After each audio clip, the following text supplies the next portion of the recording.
Thank you for your love. Thank you for the heart.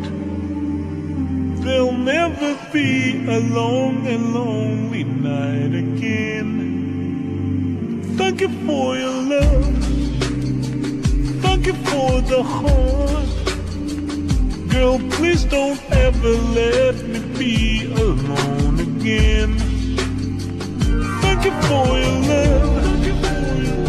Thank you for the heart. There'll never be a long and lonely. Yo guys, it's X. And today we're talking about a legendary series, Yu-Gi-Oh! You know, as a kid growing up in the early 2000s, Yu-Gi-Oh! Was one of my favorite anime, alongside the likes of Naruto and Dragon Ball. Man, I had t-shirts with Black Magician, Buster Blader, and also, one with Pegasus on it with Toon Summon Skull. I mean, goddamn, wearing a Pegasus t-shirt as a kid is wild. But, hey man, I've always been a huge fan of Toon World, especially Toon Blue Eyes White Dragon. Also, just like any other kid, I had my own Yu-Gi-Oh! Card collection, which I kept in a shoebox, and I can really recall just how much fun my friends and I would have opening up the packs and seeing what cards we got. That whole Yu-Gi-Oh! Wave and Pokemon wave, man, that was just something special. You had to be there, man.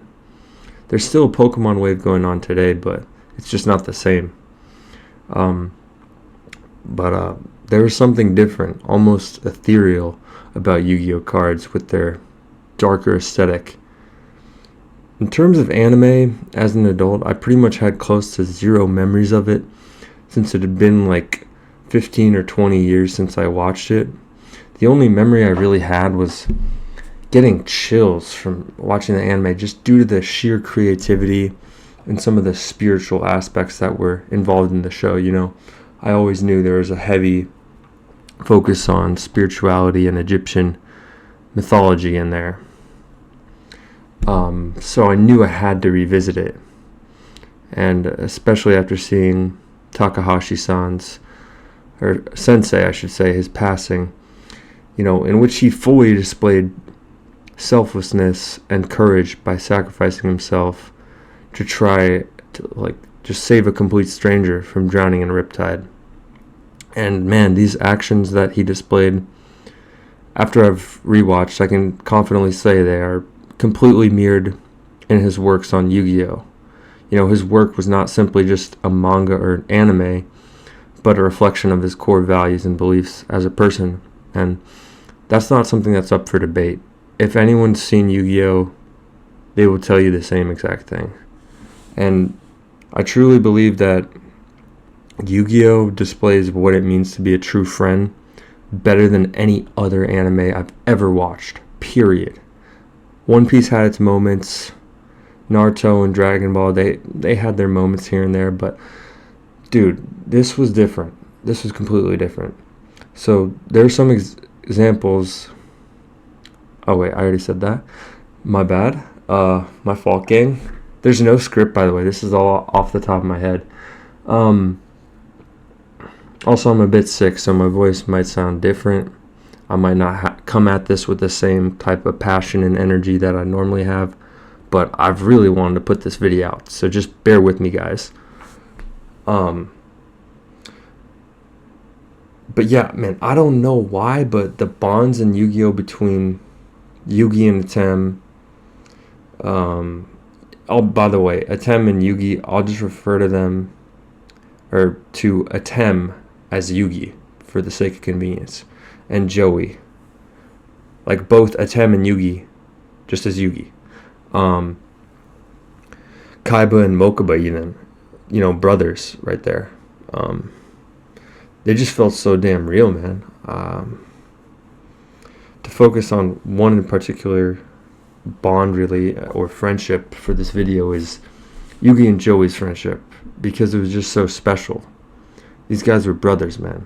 They were pushing each other to be better through their dueling and wanting to become true duelists.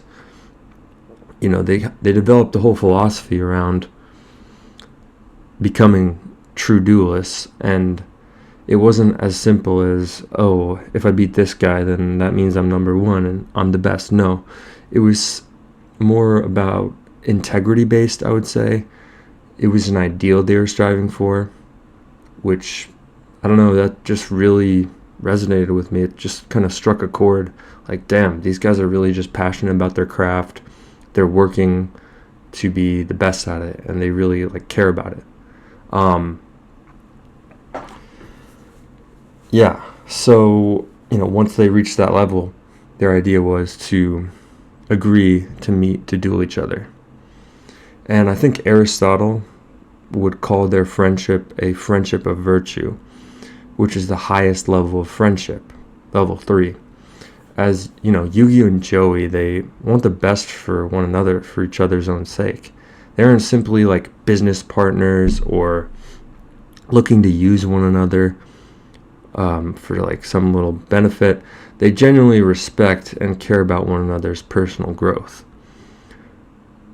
For example, like Yugi and Joey always treat each other as equals. It doesn't even matter that Yugi is a better duelist than Joey. That's not a concern. But, segueing into the Duelist Kingdom arc, Underwood throws Yugi's Exodia cards into the water from the ship, and without a second's hesitation, Joey jumps in to try to retrieve the Exodia cards. I mean, this dude just risked his entire life and chances of participating in Duelist Kingdom just to help out his friend. That's how much he cares. That's how much he's willing to show up for his friend, which is fucking crazy, bro. And that was only a few episodes into the show, and you're already given this look into the characters and how much depth there is with the friendship. Man, I mean, I just don't see modern anime doing that, but that's another video. And podcast. Shout out to Trunks and 90s Revengers, by the way. He put me onto the movie that I used for the intro, and he gave me a poster, and we've also made inside jokes with each other about Yu-Gi-Oh! And bro has never even seen Yu-Gi-Oh! So, I mean, that just goes to show Yu-Gi-Oh! Is different, dog. So,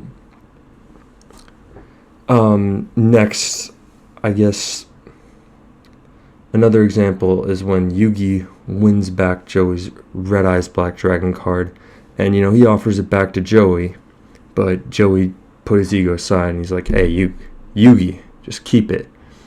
Of course I watch the sub, guys. Fuck the dub. Believing that it's more important for Yugi to, like, have the card in the upcoming duels he faces. He puts his full belief into his friend, Yugi. Like, he puts his trust into him. Like, he just wants him to be better for the duels. He knows, hey, I can help out my friend by giving him this card.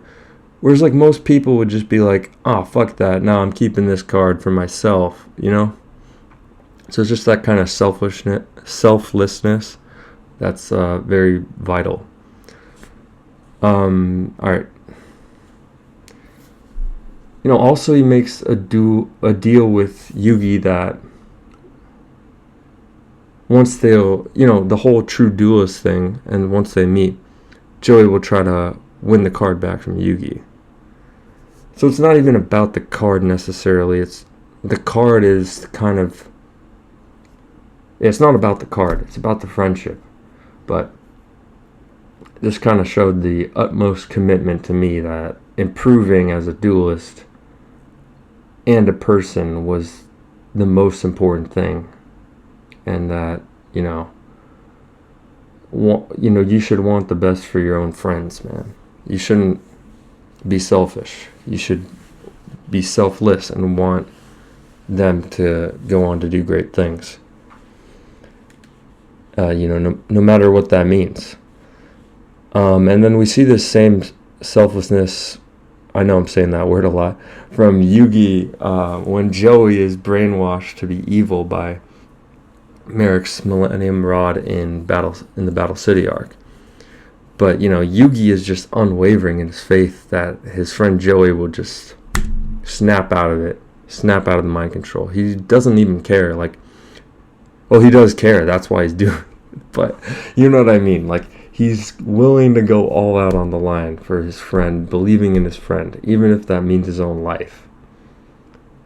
You know, he doesn't want to hurt Joey at all. He'd rather just be extremely stubborn, put his boots in the ground and say, oh, hell nah, bro. I believe, I have faith that my friend and my brother Joey will wake up out of this and snap out of it, and that he'll spare us. But he doesn't know that for sure, because his statement is like, hey man, as long as he's alive and it's not both of us gone, then that's much better.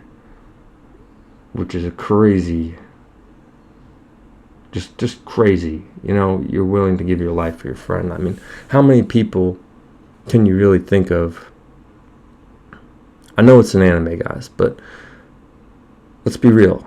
How many people can you think of that would show up and go to bat for you like that? Probably not a lot. But you probably did think of a few select friends. And man, those are your friends right there. Those are your real friends.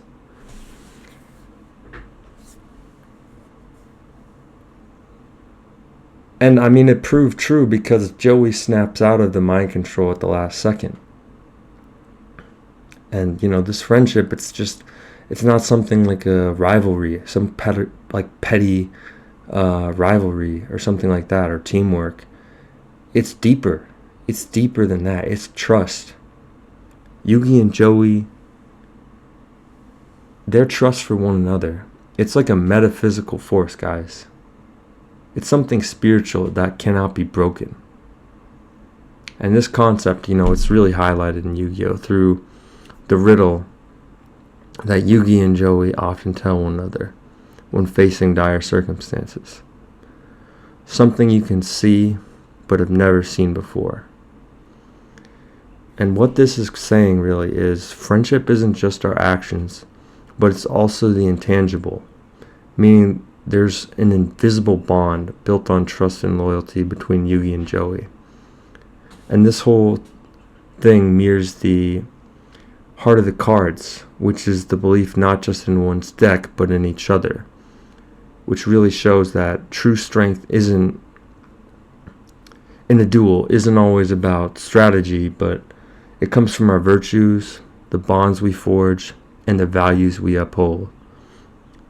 I really hope you guys are lucky enough to have someone in your life that you can say, you know, I know it's an anime, I know these are pretty exaggerated things, but I hope you have someone in your corner who